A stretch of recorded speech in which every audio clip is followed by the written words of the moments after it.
Assalamualaikum warahmatullahi wabarakatuh. Perkenalkan, nama saya Adi Saputra Wijaya. Dan di konten saya kali ini, saya akan mengulas 5 buku yang udah pernah saya baca. Langsung aja ke videonya. Let's go. Di nomor 5, ada buku dari karya Zain Alvin yang berjudul Seni Berkata Tidak. Buku ini bergenre pengembangan diri, self-improvement. Buku ini ngebahas pentingnya berani bilang tidak tanpa rasa bersalah, karena terlalu kita nyiksa diri sendiri gara-gara takut nolak permintaan orang lain. Pelajaran yang gue dapat dari ngebaca buku ini yaitu nolak bukan berarti jahat, tapi merupakan salah satu bentuk menghargai diri sendiri. Lo juga nggak bisa nyenengi semua orang dan itu nggak apa-apa. Oke, let's go. Buku ini cocok banget buat lo yang sering sungkan dan tipenya people pleaser. Oke, next, buku yang kedua. Di nomor 4 ada buku karya Ardi Dermawan yang judulnya The Key Habits. Buku ini sama dengan buku yang kelima tadi, genrenya, yakni buku pengembangan diri atau self-improvement. Buku ini ngebahas tentang kebiasaan-kebiasaan kecil yang mana bisa ngebentuk kesuksesan besar. Konsep dari buku ini hampir sama konsepnya dengan buku Atomic Habits, tapi bahasanya lebih ringan dan praktis. Pelajaran yang paling penting yang gue dapat dari ngebaca buku ini yaitu nggak ada perubahan besar tanpa dimulai dari langkah-langkah yang kecil. Konsistensi itu lebih penting daripada motivasi-motivasi sesaat. Buku ini cocok banget buat lo yang suka sering nunda-nunda kegiatan atau kerjaan, susah fokus, dan pengen mulai belajar hidup lebih teratur. Ya, dan lanjut kita ke buku yang nomor 3. Di urutan ketiga ada buku The Psychology of Money karya Morgan Housel. Oke, buku ini bergenre tentang finansial dan psikologi.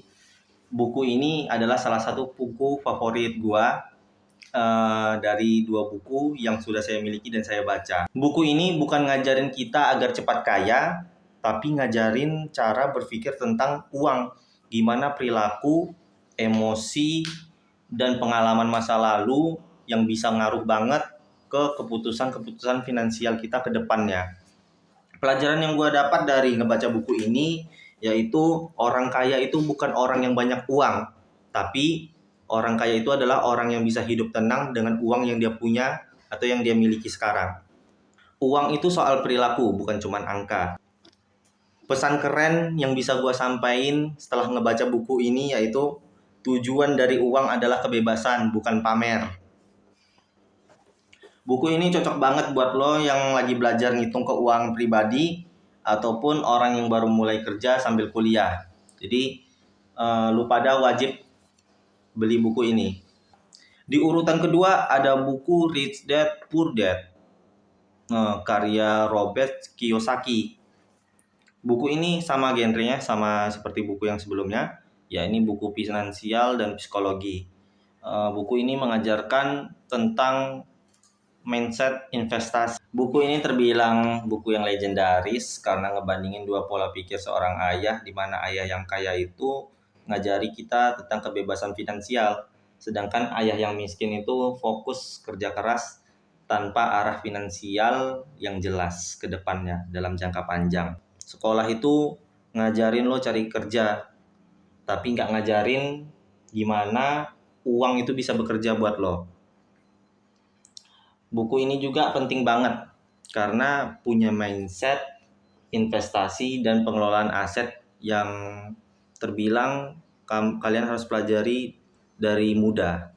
Pesan yang bisa gua kutip dari hasil ngebaca buku ini yaitu bukan berapa banyak uang yang bisa lo hasilkan, tapi berapa banyak uang yang bisa lo simpan dan bagaimana itu bisa bekerja buat lo. Jadi buku ini cocok banget ya buat kalian yang mulai melek finansial, bisnis, ataupun investasi, dimulai dari dasar-dasarnya. Di urutan nomor 1 ada buku karya George Orwell yang berjudul Animal Farm. Genre buku ini adalah novel, satir politik. Walau bentukannya fabel tentang hewan, tapi pesan di baliknya dalam banget. Cerita tentang peternakan di mana hewan-hewan menggulingkan manusia. Tapi akhirnya mereka juga gagal dan sama buruknya. Sindiran tajam soal kekuasaan dan keserakahan. Pelajaran yang paling gue dapat setelah ngebaca buku ini, Animal Farm, kekuasaan bisa bikin siapapun berubah. Gak semua yang teriak adil itu beneran adil.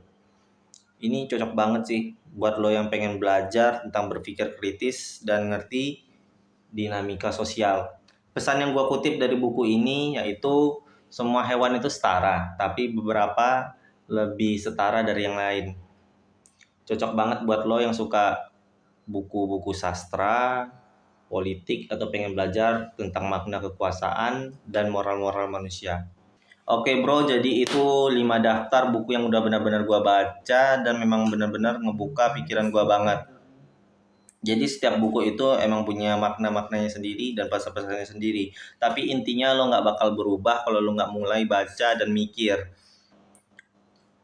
Mungkin segini saja konten saya hari ini. Lebih kurangnya saya mohon maaf.